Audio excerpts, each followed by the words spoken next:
The rain fell in heavy sheets on the 13th birthday of a boy named Hannah. He sat in the corner of a cold kitchen, his small hands raw and bleeding from hours of scrubbing floors. His crutches, the only means of walking he had ever known, had been taken away weeks ago by his Aunt Elle, who watched him now with cold eyes. "Clean it again," she said, kicking over the bucket of soapy water he had just used. "And this time, do it properly." Hannah looked at the spreading puddle, his heart heavy, but his spirit still unbroken. He had learned to read the moods in his aunt's voice, to sense when her cruelty would spike like summer lightning. Today, on his birthday, her voice carried that familiar edge of contempt. The phone rang. It was Uncle Alo, calling from his business trip. Aunt Effie's face changed instantly, the way it always did when her husband called. She answered with a sweet voice that Hannah had never heard directed at him. "Of course he's here," she said into the phone, though moments ago she had been planning to force Hannah out into the rain. "He's just been resting." Such a special day, after all. When she handed Hannah the phone, her grip was tight enough to bruise. Her eyes carried a clear warning. "Say nothing wrong." "Hello, Uncle," Hannah whispered, his voice trembling with both love and fear. "Happy birthday, my boy." His uncle's warm voice filled the line. "I've never missed wishing you on your special day, have I? Are you having a wonderful time?" Tears rolled down Hannah's cheeks as he forced himself to lie. "Yes, Uncle. Thank you." He couldn't tell his uncle about the missing crutches, about crawling across floors until his knees bled, about being woken at 3 in the morning to clean the house again and again. "Your mother would be so proud of you," Alo continued, unaware of his nephew's silent tears. "She always said you were the strongest person she knew. Remember that, Hannah." When the call ended, Aunt Effie snatched the phone away. She looked at the wet floors, at the bucket she had kicked over, and then at Hannah. Her next words came like winter frost. "Get out," she said, opening the back door to the pouring rain. "I don't want to see you in my house." "But Auntie, it's raining," Hannah pleaded, looking at the dark sheets of water falling outside. "Please." "Ow," she shouted, her voice drowning out the sound of rain. Hannah began to crawl toward the door, his movements slow and painful. Without his crutches, this was all he could do. The rain hit him like cold needles as he passed the threshold. Behind him, the door slammed shut with the finality that echoed through his bones. In the darkness and the rain, Hannah thought of his mother. He remembered her gentle hands, so different from his aunt's harsh grip. He remembered her words about his strength, the same words his uncle had just repeated. As the rain soaked through his thin clothes, he whispered to himself, "Happy birthday, Hannah. Be strong." He didn't know then that this birthday would be his last in that house. He didn't know that soon, Aunt Effie would make a decision that would change everything. He just knew, as he sat in the rain, that something in him refused to break, refused to become the cockroach his aunt called him. The rain continued to fall, washing away his tears, but not his hope. In the distance, thunder rolled across the sky like the drums of approaching fate. Morning light crept through the windows of the house, casting long shadows across the floor where Hannah crawled. His hands left small, damp prints on the tiles, not from water this time, but from blood. Weeks of cleaning without his crutches had torn his palms raw, but he kept moving, kept working. Each moment of pain was better than hearing his aunt's voice calling him cockroach again. From her position in the kitchen doorway, Aunt Effie watched him with eyes that held no warmth. She had once been known for her beauty, for the grace with which she moved through life. Now that beauty twisted into something ugly as she watched the disabled boy struggling across her clean floors. "You missed a spot," she said, pointing to a corner Hannah had already cleaned twice. "Do it again." Hannah didn't argue. He never did. Instead, he turned his body around, dragging his useless legs behind him, leaving small streaks of red from his bleeding knees. As he worked, he hummed softly, a lullaby his mother used to sing. The sound made Effie's face darken with rage. "Stop that noise," she snapped. "You sound like a dying insect." In his study, Uncle Alo sat surrounded by papers, unaware of the scene unfolding in his kitchen. He was a good man who had lost his way, a kind heart clouded by blind trust. On his desk sat a photograph of his late sister, Hannah's mother. In it, She smiled with the same gentle determination he often saw in his nephew's eyes. I'm doing what you asked, he whispered to the photograph. I'm taking care of him. But he wasn't. Not really. The truth lay in the spaces between his business trips, in the moments he chose not to see, in the silences that grew longer each day. The truth lay hidden, like the crutches his wife had stored away on top of their bedroom wardrobe. That evening, when Hannah finally finished cleaning, his aunt approached him with an unfamiliar smile. It was the kind of smile that made his heart beat faster with fear. You know, she said, her voice honey-sweet with poison, I've been thinking about how to make you more useful. She carried a bucket of dirty water, still warm from his last round of cleaning. Hannah watched, unable to move away, as she deliberately poured it across the floor he had just finished. Since you're down there anyway, she said, you might as well clean it again. And this time, use your shirt to wipe it. The rags are too good to waste on you. From his study, Olo heard the splash of water, but didn't investigate. He had trained himself not to hear such things, just as he had trained himself not to see the bruises on Hannah's arms, or the way the boy flinched whenever a fear entered a room. That night, as Hannah lay on his thin mattress, his body aching and his shirt still damp, he heard his aunt and uncle talking in their room. Their voices carried through the thin walls, telling two very different stories. He's such a sweet boy, Olo said. Just like his mother. He's a burden, Ifir replied. A crawling thing that dirties our home. In the darkness of his room, Hannah pressed his hands against his ears, but he couldn't shut out the truth of his life.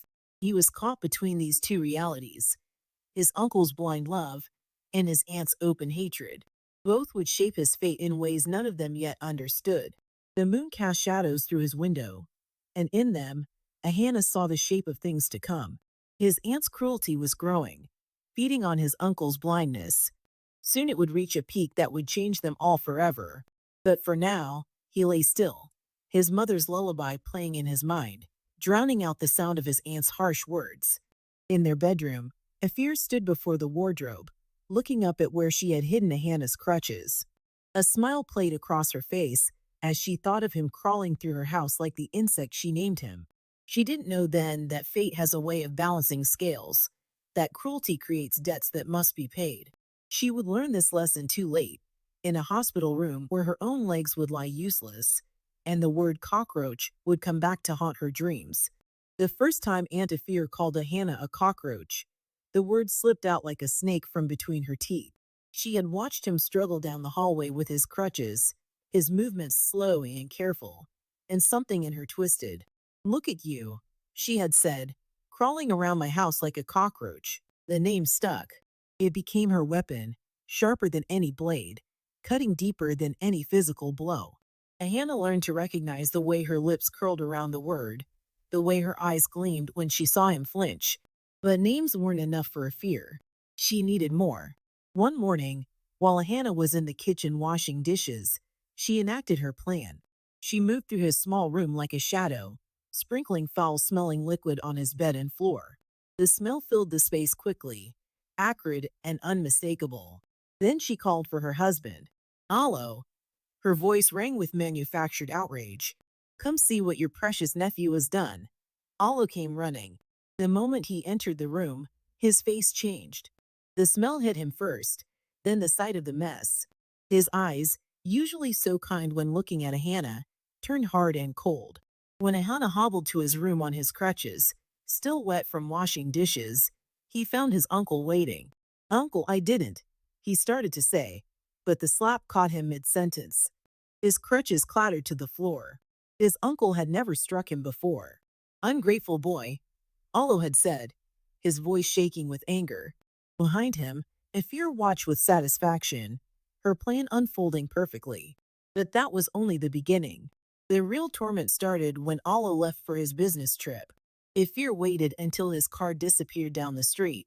Then she walked into Hannah's room and took his crutches. You want to crawl like a cockroach, she said, storing them high on the wardrobe where he could never reach. Then crawl. The next morning, she woke him at 3. The house was dark, the air still heavy with night. Get up, she commanded. This house won't clean itself. And so began the endless days of cleaning. Without his crutches, Ahana could only crawl. His knees turned raw against the floor, then bloody. His hands blistered, then cracked.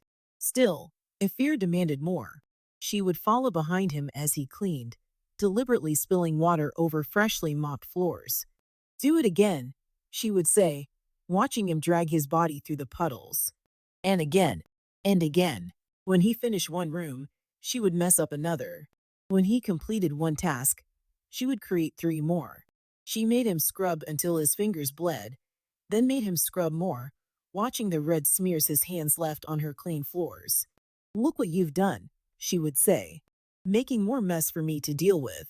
You really are nothing but a filthy cockroach. At night, exhausted and hurting, Ahana would lie on his thin mattress and think of his mother. He remembered her gentle hands, her soft voice, the way she would tell him he was strong. But in the darkness, with his body aching and his spirit wearing thin, he wondered how much longer he could be strong. The torment reached its peak on his birthday. Fear had been particularly cruel that day, making him clean the same spots repeatedly, forcing him to work through his exhaustion. When he finally collapsed in the kitchen corner, his small body too tired to move, she saw her chance. The rain outside fell in heavy sheets, the perfect punishment for a disobedient child. She ordered him out, watching with cold satisfaction as he crawled into the downpour. But fate has a way of watching, of keeping score. As Afir stood in her warm kitchen, looking out at the shivering boy in the rain, she didn't know that her own reckoning was coming. She didn't know that soon she would understand exactly how it felt to be helpless, to be dependent, to be at the mercy of others. The universe was already spinning its web of justice, preparing to teach her the true meaning of karma. But for now, she stood in her doorway, a smile playing on her lips, as she watched Ahana shiver in the rain, not knowing that every act of cruelty was another stone in the path leading to her own destruction. The night Afir abandoned Ahana started like any other. She had watched him collapse in the kitchen, his small body finally giving out after weeks of torture. When he didn't move, something cold gripped her heart. Not concern, but fear of discovery. Moving quickly, she wrapped his limp body in an old blanket. The drive to the forest felt endless, each bump in the road making her jump. When she finally stopped, the darkness was complete.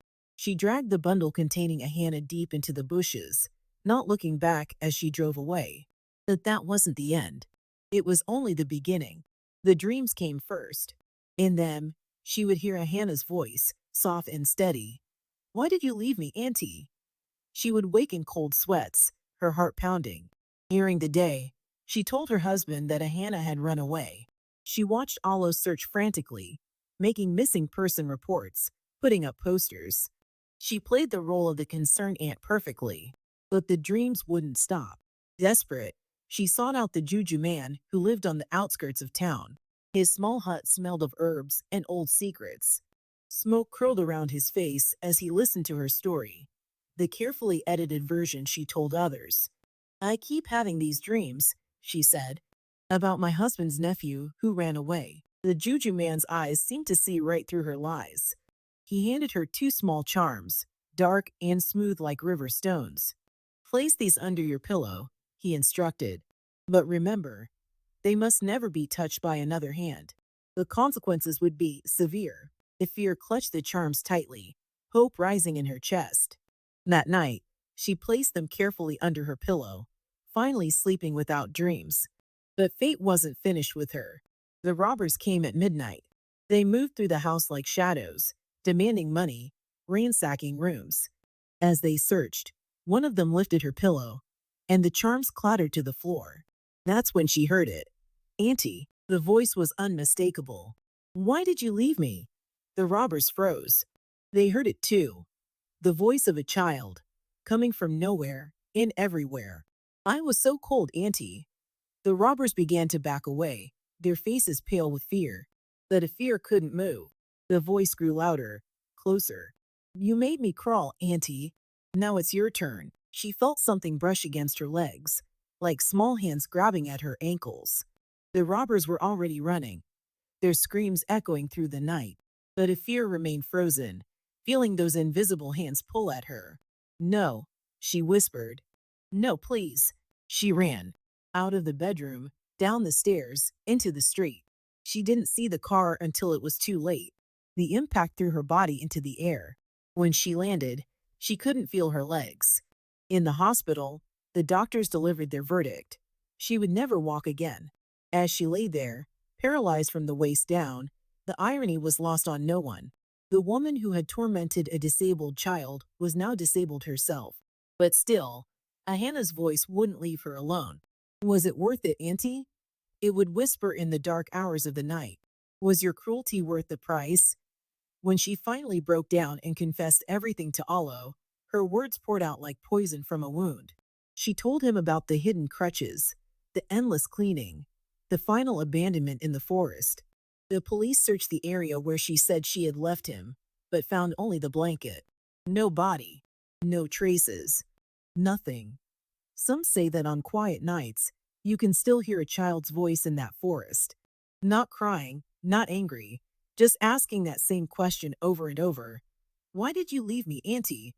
But Afir doesn't need to hear the voice anymore. She lives the question every day, trapped in a wheelchair, haunted not just by what she did, but by the perfect justice of her punishment. In her dreams now, she's always crawling, just like she made Ahana crawl. And somewhere, in the spaces between darkness and light, a small boy's laughter echoes with the sound of karma fulfilled. In the sterile whiteness of the hospital room, Ifir lay still, staring at legs that would never move again. The doctors had explained her condition in clear terms. Permanent paralysis from the waist down. She would need a wheelchair, just as Ahana had needed his crutches. She would need help to do the simplest things, just as Ahana had needed help. The irony was as perfect as it was cruel. Outside her room, Allo stood with the police officers, his face aged by grief and betrayal. The weight of his wife's confession hung heavy in the air. She says she left him in the forest, one officer said, checking his notes. Near the old banyan tree, wrapped in a blanket, Allo's hands trembled as he pointed to the location on their map. He thought of all the times he had driven past that spot, unknowingly passing the place where his nephew had been abandoned. How many times had he been so close, yet so far from the truth? The search party combed the forest for 3 days. They found the blanket, muddy and weathered, caught in some bushes. But of Ahana, they found no trace, no body, no clothes, nothing to indicate what had happened to him after fear had left him there. It's like he vanished, the lead investigator told Allo. Or, Allo prompted, desperate for any possibility. Or he survived somehow, found his way to somewhere else. We've seen cases like that. Hope flickered in Allo's heart, but it was a painful kind of hope. If Ahana had survived, where was he? Why hadn't he come back? The questions haunted him as much as the guilt of his own blindness. Back in the hospital room, Afir's nights were filled with terrors. Sometimes she would wake screaming, claiming she could feel small hands pulling at her useless legs. The nurses learned to expect these episodes, these moments when the proud woman who had once tormented a disabled child would become a trembling, terrified shadow of herself. Please, she would beg the empty air. Please forgive me. But forgiveness didn't come. Instead, justice settled around her like a shroud. Her days became an endless cycle of dependency. People helping her dress, helping her move, helping her live. Everything she had mocked Ahana for, she now experienced herself. The investigation continued, spreading to neighboring towns and cities. Allo spent his savings putting up rewards for information. He visited orphanages and hospitals, hoping to find some trace of his nephew. But each lead ended in disappointment. Each hope dissolved into deeper mystery. 1 year after Fear's accident, Allo visited her in the care facility where she now lived. She had aged decades and months, her face lined with the weight of her guilt and fear. Do you still hear his voice? Allo asked quietly. Fear turned her face to the window. Always, she whispered. But it's different now. He's not angry anymore. He just laughs, like he knows something I don't. Allo looked at his wife, this woman he had once loved, now broken by her own cruelty. What do you think happened to him? Fear's hands clutched at her wheelchair's armrests. Sometimes, she said, her voice barely audible, I think he was stronger than we knew. that maybe he survived to see this, to see justice done. And other times, I think he never left, that he's still here, watching, waiting. That every time I try to sleep, every time I struggle to move these useless legs, he's there, watching his justice unfold. Outside the care facility's window, a gentle breeze stirred the leaves of a young tree. Some say that on quiet evenings, you can hear what sounds like a child's laughter carried on the wind. Not mocking, not cruel, but the pure laughter of someone who knows that in the end, karma finds its way home. The mystery of Ahana's fate remains unsolved, but in a way, perhaps that's fitting. For in this story of cruelty and consequence, the greatest justice might be the not knowing, the eternal question that haunts Afir's days and nights. Did Ahana survive to see her punishment, or did his spirit stay to ensure it? The answer remains hidden, like so many things, in the spaces between justice and mercy, between revenge and redemption. But one truth stands clear. In the end, cruelty returns to its source, and the wheel of karma turns with perfect precision. As for Ahana, whether he walks this earth or watches from beyond, his final victory was not in vengeance, but in proving that he was never what Afir called him. He was not a cockroach, but a butterfly, transforming his tormentor's cruelty into the perfect justice of her fate.